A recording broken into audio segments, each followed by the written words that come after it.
জানো বন্ধুরা, দুপুরবেলা হঠাৎ যখন আমি মোবাইলটা ঘাঁটলাম, দেখি হঠাৎ করে এই খবরটা আমার চোখে এলো। বিশ্বাস করো, আমি একদম মেনে নিতে পারছিলাম না যে এইটা সত্যি খবর। অনেক সময় আমরা সোশ্যাল মিডিয়াতে অনেক রকম উল্টোপাল্টা খবর আমরা দেখে থাকি, কিন্তু না, দেখলাম না, সত্যি আলপনার আমাদের মধ্যে নেই।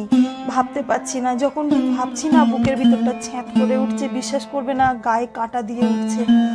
কি করে সম্ভব, কি করে হলো, কেন হলো এইরকম? আমি এই আলপনার ভিডিও দেখতাম, ভীষণ ভালো, ভীষণ মিষ্টি একটা মেয়ে, বেশি বয়স নয়, 30 থেকে 31 বছর বয়স, কিন্তু এইভাবে যে আমাদের ফেলে চলে যাবে, খুব অল্প সময়ের মধ্যে আমাদের মানে এত প্রিয় বন্ধু হয়ে উঠেছিল যে বলার মতন নয়। খুব কাছের একজন মানুষ হয়ে উঠেছিল।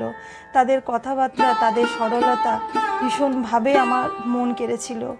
সব থেকে কষ্ট কি হচ্ছে, দেখো আলপনা তো চলেই গেল, ও আর তো ফিরেও তাকাবে না যে কি রইলো পড়ে আর কি রেখে গেলাম আমি। কিন্তু রুবি মানে আলপনার মা, ওই বয়স্ক মাসিমা, তার তো স্বামী নেই, সে কি নিয়ে বাঁচবে?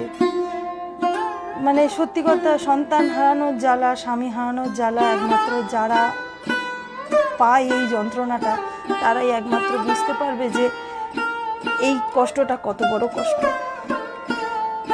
গলব্লাডারে স্টোন হয়েছিল, জানি না কিভাবে কি হয়ে গেল, কিচ্ছু বুঝতে পারছি না। কিন্তু শুধুমাত্র আমি এটা ভাবতে পারছি না, আলপনা তুমি কোথায় গেলে?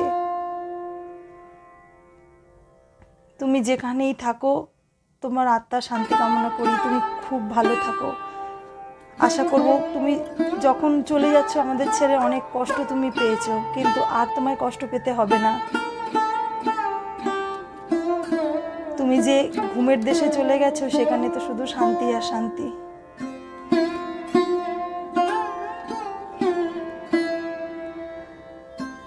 আর ভাষা নেই বন্ধুরা, কি বলবো, কিচ্ছু বুঝতে পারছি না। আলপনার এটা শেষ ছবি।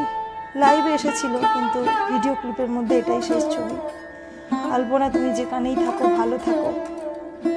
আমি জানি তুমি কোথাও যাওনি, তুমি আমাদের বন্ধুদের মাঝখানেই রয়েছো, আর চিরদিন এইভাবেই থেকে যাবে।